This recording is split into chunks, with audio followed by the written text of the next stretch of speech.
Code एलकोड एलकोड. आज आपण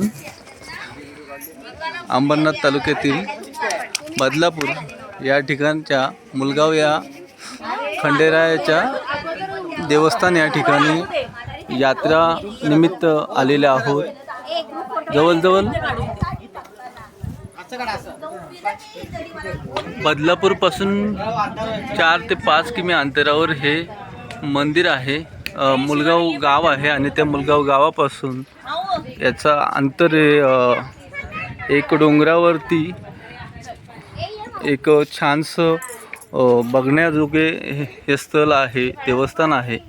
आणि जवळजवळ या मंदिरावर पोहोचण्यासाठी गावापासून पायथ्यापासून ते वरपर्यंत यायला जवळजवळ 550 पायरी आहेत.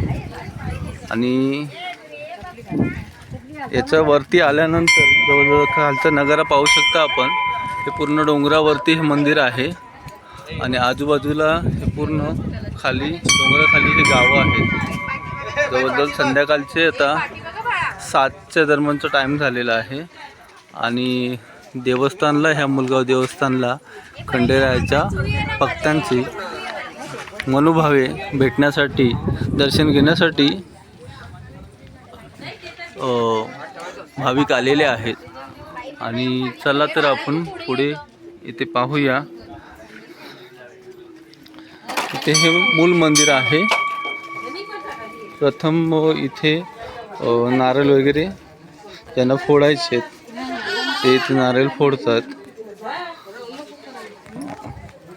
आणि बाजूला पाहू शकता ही डोंगर आहे. डोंगराच्या वरती मध्ये खोल अशी दरी आहे, पण त्याला पूर्ण सपोर्ट सिस्टीम हे कठडा लावलेला आहे. कोणती इजा होऊ नये किंवा कोणती काही हानी होऊ नये या कारणाने ह्या देवस्थानच्या यांनी ट्रस्टींनी काळजी घेतलेली आहे.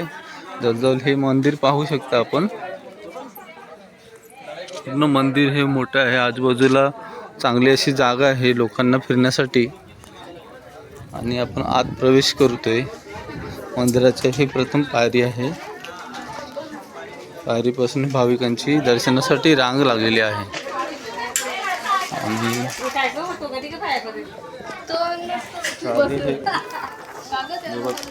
हे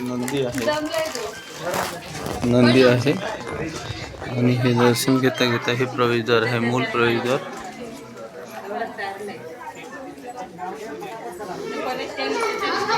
त्याच्या आतमध्ये आता हे मूल गाभारा आहे देवाचा. आणि भाविक हे मनोभावे दर्शन घेत आहेत.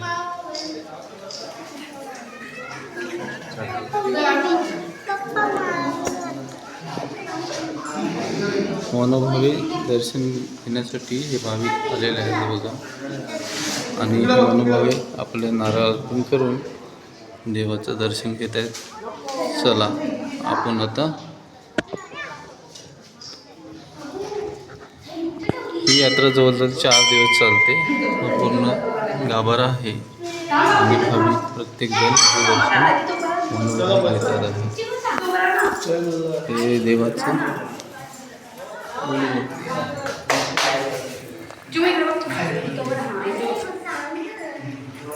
मुलगावचे खंडोबाराय देवस्थान मंदिर गाव या ठिकाणी. या मंदिरावर जवळजवळ 550 पायऱ्या चढून आजी आपली मनोभावे आलेली आहे दर्शनासाठी. आजी बघा किती वयस्कर आहे. आजी तुमचं वय किती आता? ते असेल तुमच्या अंदाजा. नाही, तुमचा अंदाज 80 असेल ना. 70-80च्या अंदाजे वय आजी सांगतायत. आजी जवळजवळ 550 पायऱ्या चढून आले. 550 पायऱ्या आहेत ना याला. आणि जवळजवळ बदलापूरपासून 4 ते 5 किलोमीटर अंतरावर हे मुलगाव आहे. आणि तिथून त्याच्या पायथ्याशी येऊन डोंगरावरती 550 पायऱ्या चढून तुम्ही आलेले आहेत. इतकी मनोभावे तुम्ही आपण देवाला मानतोय आणि देवाच्या दर्शनासाठी आलात. आणि जवळजवळ किती वेळ लागला त्याला? तरी आम्ही किती वाजता चढायला सुरुवात केली ती आणि किती वेळ लागतो अंदाजे चढायला? अर्धा तास लागतो. आपण चांगला माणूस असला अर्धा तासच निघतो. आजी तुला किती वेळ लागला? आजीला काय एवढं आजी आमच्याबरोबर आलो ना आम्हाला चढायला 3-4 वेळेला आम्ही थांबून चढलोय. आम्ही पण पण आजी एवढे वयस्कर असताना सुद्धा एकदम बसलो दम लागले ना. पण आजी असं दमल्यासारखं इथं आल्यावर वाटत नाही एवढं. एवढं नाही वाटत. म्हणून देवाचा किती महिमा असतो आणि किती श्रद्धाने माणूस आल्यावरती त्याला काय असते. तेव्हा पण जातो बायकांच्या पाठीचं. हा. आमचा खंडोबा सगळा पावतो लोकांना. हा. आम्हाला आणतो पण बरोबर, नेतो पण बरोबर. हा, कोणाला काही त्रास पण होत नाही. मी पाहिलं एवढ्याच आता तर जाऊ दे, आता तर पायरे, पण तेव्हा तर पायरे नव्हते, रस्ता नव्हता, तरी आम्ही येत होतो. तुम्ही कुठून भेटलं? मी शहापूरचा आहे. शपूरचे. हा, मी अंबरनाथला राहतो. असं. तुमचं नाव काय आजी? माझं नाव आहे माहेर तर माये नाही पशु आहे. माहेर तर पशु आहे. इथलं सासर नाही, पाहुणे आले त्या. हो का? लेकीकर पाहुणे आले. हो का? कुठले गाव? शिरगाव यामाडी शिरगाव. हो का? बदलापूर बोलतात त्याला. चला आजी जातोय आम्ही. हा, हा, या. हे बघा मंदिर आहे आणि मंदिरावरती आम्ही सुद्धा आलो होतो. 4 दिवसाची जवळजवळ यात्रा असते आणि शेजारी किंवा आपले नातेवाईक सुद्धा दर्शनासाठी लांबून येतात, मनोभावी दर्शन घेण्यासाठी. आणि आजीसुद्धा आलेली आहे आणि जवळजवळ आता संध्याकाळचे 7:30च्या दरम्यानचं टायमिंग झालं आहे. तरीसुद्धा एवढ्या अंधाराच्या हिमतीने सुद्धा आजी वरती आले आणि त्या अंधारात त्या हिमतीने जाणार आहे. आणि एवढी देवावरती श्रद्धा आहे. अशी श्रद्धा सर्वांना निरोगी आयुष्य देवो आणि सर्व काही सर्वांचं आनंदी राहो ही देवाचरणी प्रार्थना करतोय आणि आपण निरोप घेतोय आता जाण्यासाठी. चला, धन्यवाद.